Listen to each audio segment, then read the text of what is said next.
Hi everyone, welcome to my channel Economics Simplified with Miss Ellen. Today's video is a continuation of my previous video, which is economic systems and their functions. The last video we talked about the capitalist economic system. So today we are looking at the socialist or the command economic system. Let's begin. But before that, remember to subscribe to the channel if you are new, you like, you share to so many people, and then you leave a comment below. So let's define what the socialist or the communist economic system is.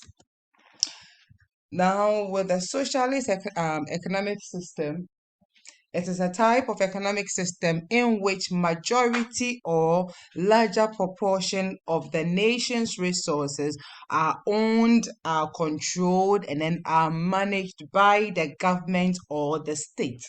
Then when it comes to decision making, such as what to produce, how to produce, how much to produce, and then how to distribute what has been produced, it has been determined by the state or the government. So countries that practices the socialist system, we have China, we have Cuba, and then we have Russia. So that is the definition for socialist system. Now let's talk about the characteristics or the features of the socialist system. The first is larger proportion of resources. It's controlled by the government or the state. Remember, we said in the socialist system, everything or a majority of the resources belongs to the government or the state. Therefore, when it comes to the control of the scarce resources, a majority of them, it's being controlled and then owned or managed by the government or the state. Then the government determines who uses which resources. Since the resources belongs to the government, he decides or he determines who uses which of the resources, being it the land, the labor, the capital. Then the next is that there is limited consumer choice. We are talking about consumer sovereignty. There is limited consumer choice. Why? Because it is the government of the day that determines everything. So the consumer has little say when it comes to what to use the scarce resources of the country for. Then we have welfare maximization in terms of the resources. Before the government produces any commodity or uses the resources into production, the government will first think about the well-being of the people and not the profit the government is going to make from the resources. So there is welfare maximization in the socialist economic system. Then we have tighter economic growth. In the socialist system, there is faster or rapid economic growth in terms of productivity in the various sectors of the economy, being it the primary, the secondary, or the tertiary. The government does not think about which sector it's giving him or her money. All that the government thinks about is what the growth of the economy and nothing else. Now let's look at the advantages of the socialist economic system. The first is that it minimizes income inequality.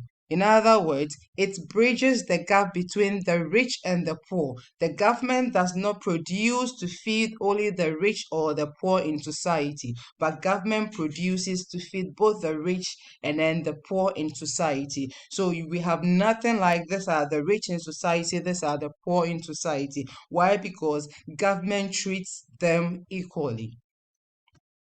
Then the second advantage is that it works towards full employment.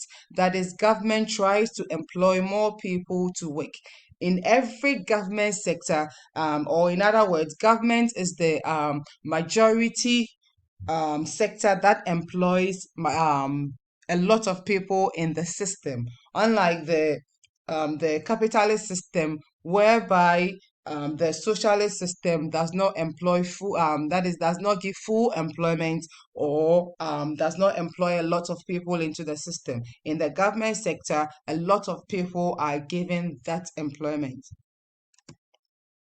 Then it ensures efficient use of resources. The system tries to prevent duplication of resources so as to ensure efficient use of the resources. So it means that there is nothing like duplication or overproduction of resources. Why? Because government happens to be the only producer of a commodity. So there is efficient use of resources.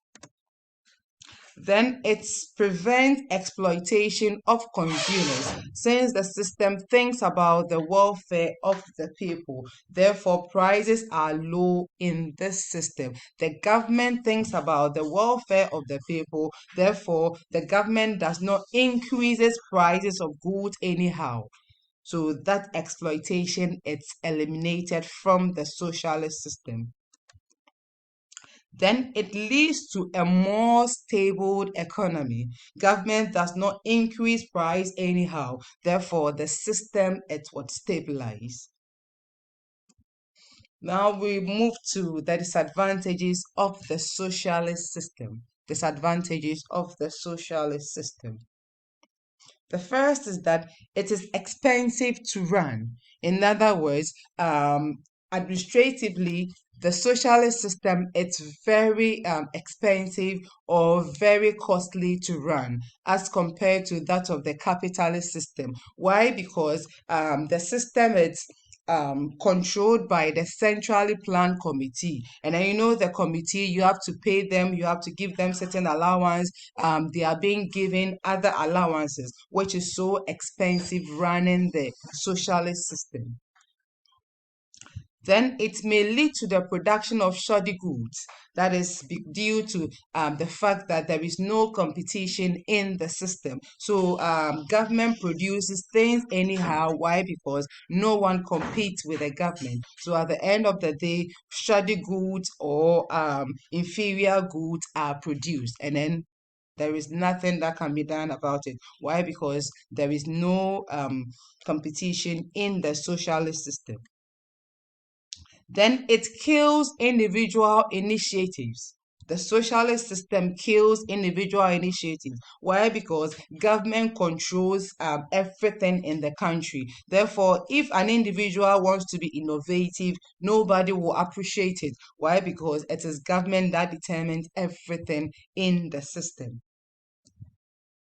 Then it is characterized by higher level of corruption by government officials. We know how corrupt the government is. So the system is characterized by what? High corruption in the system. Then there is limited competition in the socialist system. Now, the absence of this competition means that things are done anyhow. Government produces anyhow. Why? Because there is no competition. Nobody is competing with the government. That is what limited competition. Then consumer sovereignty is limited due to the fact that there is absence of competition. The consumer cannot decide what the government should produce. It is rather the government that determines what should be produced using the scarce resources in the country. Now, to make it very simple for students, normally the advantages of the capitalist system happens to be the disadvantages of the socialist system. Then the disadvantages of the capitalist system are always the advantages of the socialist system. So students should take note of that. Now let's look at the last economic system, which is known as the mixed economy. Let's define it.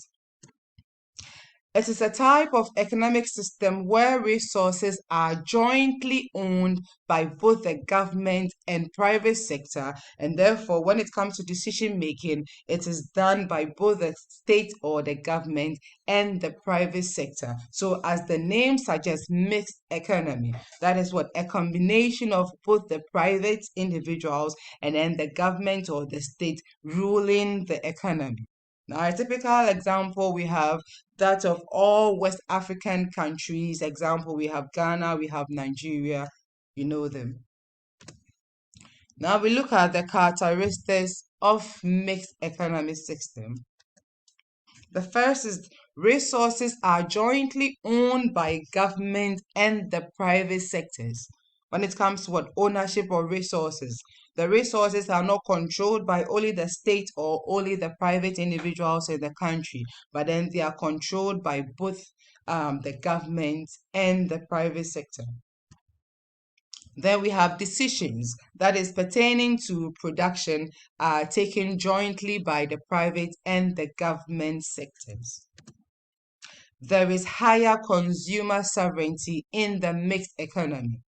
The government and then the state gives consumers the chance to choose whatever should be produced in the economy. Then we have maximization of welfare. Now, with a mixed economy, it thinks about the welfare of the people more than how to make profit in the system. Then the state controls prices, especially prices of goods such as water and then electricity. That the water and electricity are public goods and services, which is catered for by the government or the state. So that is the end of our socialist system. Please remember to subscribe to this channel. As I said, you like, you share, and if you have any comments, you leave it. Thanks so much.